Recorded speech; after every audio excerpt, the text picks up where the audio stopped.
Hola, buenas tardes. Bueno, damos comienzo a estos diálogos, estos encuentros, estos videos que tienen que ver con la investigación teatral y puntualmente con algunos aspectos que vinculan a los artistas teatrales europeos y europeas que viajaron y migraron a la Argentina a fines del siglo XIX, principios del XX. Ese es el foco de mi investigación actual en la Universidad de Múnich, donde estoy terminando mi doctorado. Y la función de estos videos es justamente esa, comunicar un poco quiénes fueron estos migrantes de los cuales se sabe poco o absolutamente nada en nuestra nación, en Argentina. También puede ser una contribución para Europa, porque indefectiblemente poco se sabe de los migrantes teatrales europeos que viajaron a la Argentina. Um, Siempre digo, o decimos con mis colegas del equipo en la Universidad de Múnich, que hay mucho respecto de cómo esa migración europea llegó a Estados Unidos. Conocemos el Titanic, conocemos toda esta historia de artistas transatlánticos que hicieron negocios teatrales en New York y en las capitales europeas, pero no sabemos mucho de ese universo transatlántico con el sur, con Buenos Aires, con la región del Río de la Plata. Un factor, por supuesto, muy valioso para este tipo de canonización de lo que sería el transatlántico norte es Hollywood. Bueno, nosotros tuvimos nuestro Buenos Aires Wood, si podemos decirlo de alguna manera, pero que no se ha desarrollado tanto en la industria del mercado internacional científico y de las universidades. Entonces, usemos estas plataformas digitales para darle un poco de difusión a eso. Quiero decirles que no va a ser un video, no van a ser videos del estilo científico, con un lenguaje académico sumamente elevado. Para eso van a tener mi tesis, que se va a publicar en Open Access y que va a estar disponible para aquellas personas que quieran leerla. Va a estar en inglés porque se publica en una universidad alemana, con lo cual tengo bibliografía en alemán, en inglés, etcétera. Pero ahora quiero comunicar un poco en español, en castellano, qué es lo que pasa con estos migrantes. Se suele pensar que la historia del teatro nacional en Argentina comienza con los hermanos Podestá. Se dice normalmente que son los fundadores de la escena teatral porque crearon la primera obra de teatro, Juan Moreira, a partir de la pantomima del Juan Moreira en 1884. Esta pantomima surge luego de lo que sería el traspaso o el traslado del folletín, escrito por Eduardo Gutiérrez y publicado en La Patria Argentina, un periódico de aquel entonces, por entregas, como se publicaban los folletines, y justamente acordado con el autor para realizarse en el espacio de las artes circenses. Era una pantomima, sin texto, sin diálogo, acciones. En 1886, los hermanos Podestá están realizando una gira por Chivilcoy y un espectador francés que había conocido los teatros de Europa, si lo quieren llamar de esa forma, sugiere que le agreguen texto a esta pantomima. Los hermanos Podestá lo hacen y surge la primera obra teatral argentina considerada tal porque también surge en un contexto de un sistema teatral, como diría Pelletieri, donde se incluye la cuestión de la crítica, cierto nivel de institucionalización del teatro y, por supuesto, las funciones y los roles de cada aspecto de la profesionalización teatral, aunque no habríamos llegado todavía a la etapa de la profesionalización teatral. Pero, sin embargo, surge esta cuestión como una obra que aparece en el medio de un contexto de sistema teatral. Sin embargo, esta obra y los hermanos Podestá tampoco surgen de la nada. ¿Quiénes son los hermanos Podestá? Bueno, esto tiene que ver un poco con la historia argentina, la historia uruguaya, el Río de la Plata. Voy a hablar de los hermanos Podestá lateralmente, porque me voy a concentrar en los migrantes y las migrantes que forman parte de nuestro Teatro Nacional Argentino en la intersección entre lo que esos migrantes europeos trajeron al territorio de las Américas y a la Argentina puntualmente, que es el foco de mi investigación, pero no lo que trajeron de una manera colonizadora o colonizante o colonial, como se suele pensar el encuentro entre Europa y las Américas, sino justamente lo que trajeron como herencia, como patrimonio, y lo que el Teatro Nacional, que estaba surgiendo, que se estaba consolidando, que estaba naciendo en ese momento, les permitió incorporar a las prácticas teatrales de entonces.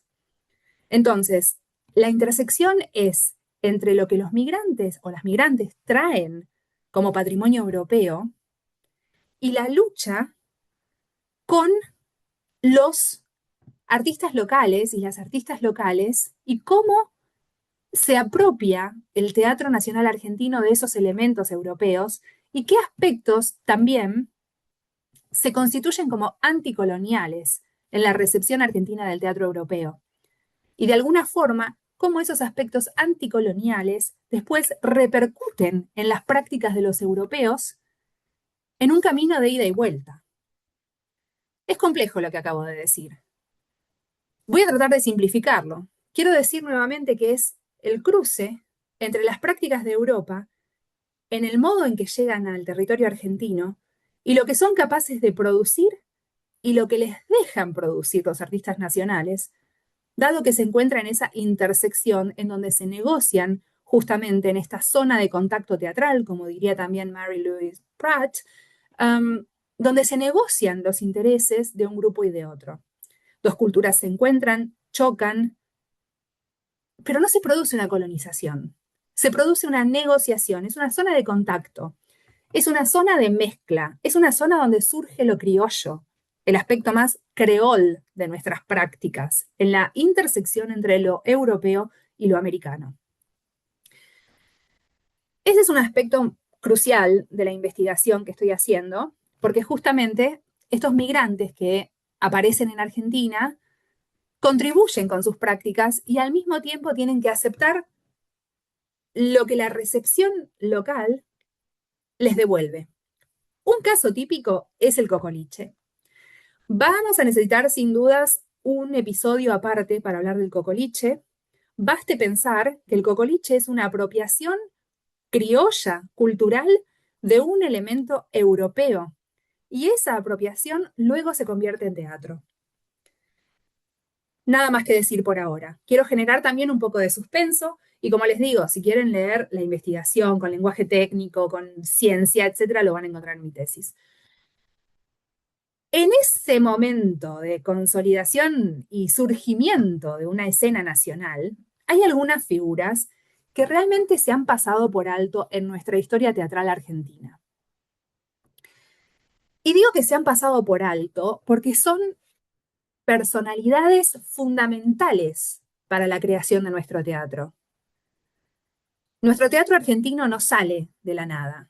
Nuestro teatro argentino surge justamente de eso, de los intereses entre una población que se consideraba capacitada, llegando a Buenos Aires como artista teatral europea, y al mismo tiempo los artistas teatrales argentinos y argentinas que se comunican en una especie de escena multicultural y se apropian un poco de esas prácticas europeas, creando algo nuevo.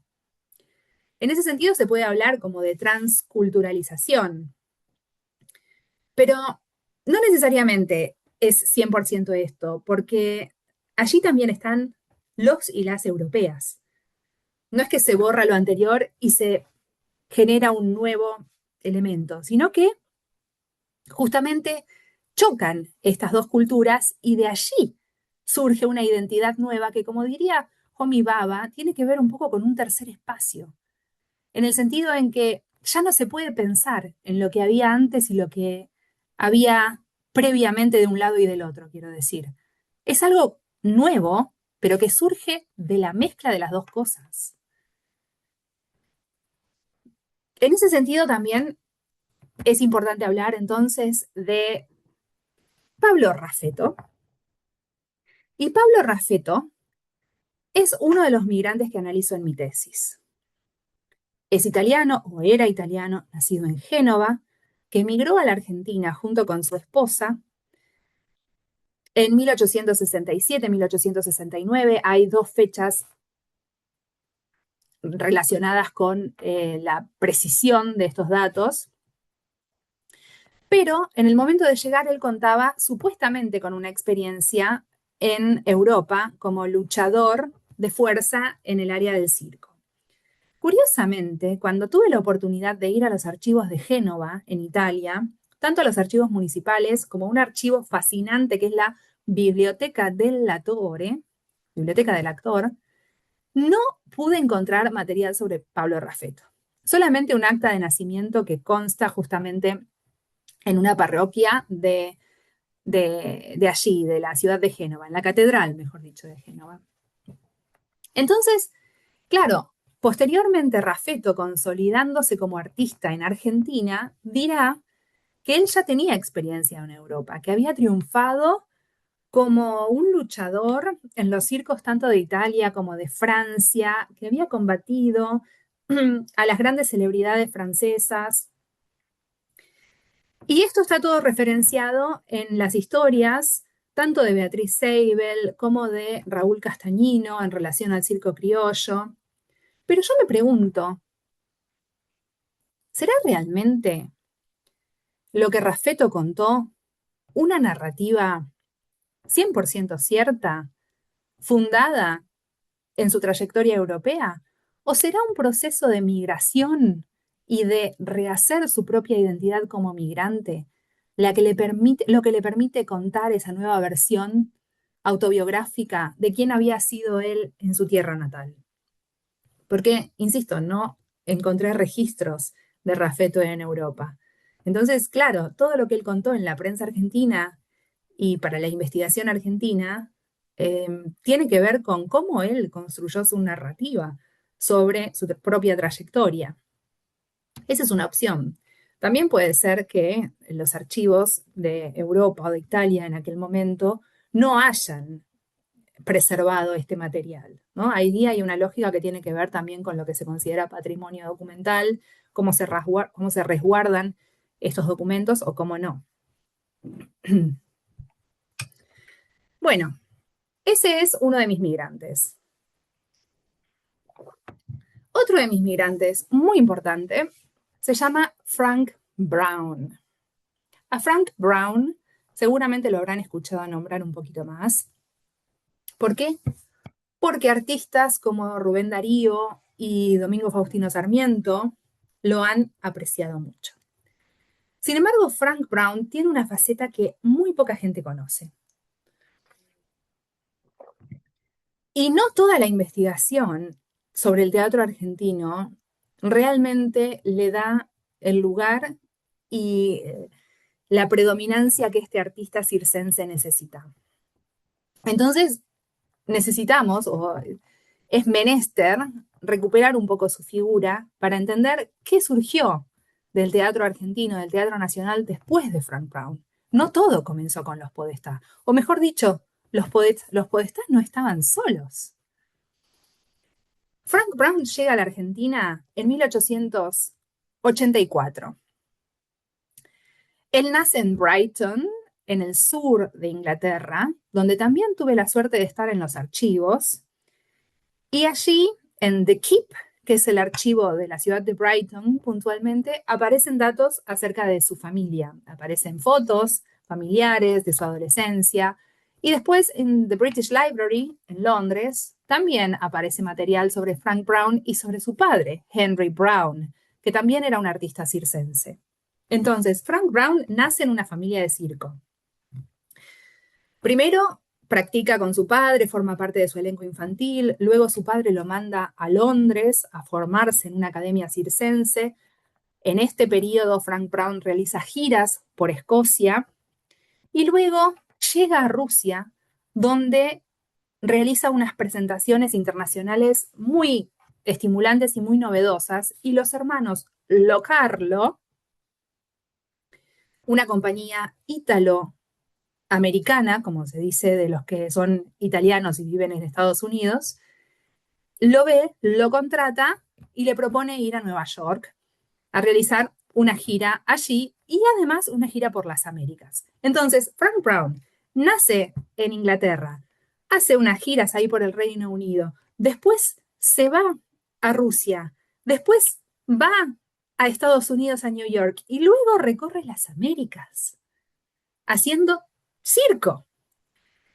Hace giras por México, mejor dicho, hace funciones por México con los hermanos Locarlo, hace funciones en Jamaica, creo que Panamá también está dentro de este mapa, y luego llega a la Argentina. Y en la Argentina se queda, en 1884, como les dije. Y se queda a vivir. Tipo, no se va más de la Argentina.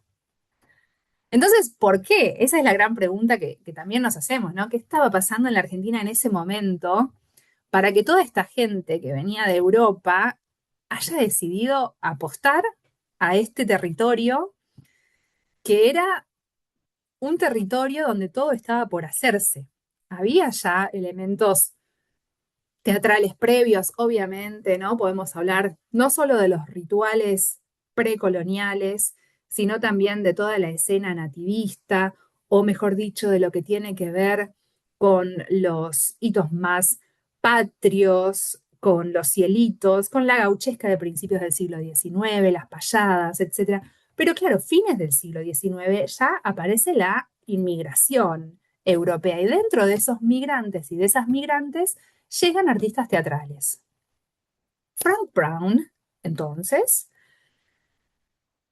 viene con los hermanos Locarlo a hacer funciones al teatro Politeama, que estaba en ese momento bajo la órbita de un impresario teatral italiano llamado Pablo Raffetto,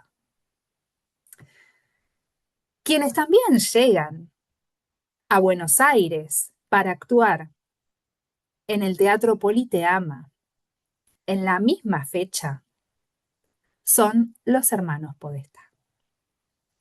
Entonces, en el Teatro Politeama, dirigido, coordinado por Pablo Raffetto, tenemos a estos artistas.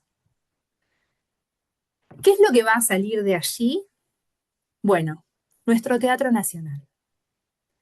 Allí vamos a encontrar funciones de Pepino el 88 y de Frank Brown, el payaso inglés, quienes van a estar trabajando por 4 años, realizando funciones en paralelo, invitando aquí, invitando allá, hasta que en 1888 los hermanos Locarlo se regresan a Estados Unidos y Frank Brown dice, yo me quedo acá. Y allí, por supuesto, también estaban Raffetto y los Podestá. Voy a dejar este video aquí por ahora, porque después va a ser muy necesario que yo hable de qué pasa con la vida y la biografía de Frank Brown a partir del momento en que se queda en Buenos Aires y en Argentina. Pero ya les estoy presentando el panorama del fin del siglo XIX y de la primera parte de mi investigación. Tengo otro foco migrante, ya una vez consolidado el siglo XX, pero va a formar parte de otros videos, por supuesto. Se trata de Antonio Cunil Cabanelas. Como les dije, por hoy dejamos acá y nos vemos en la próxima.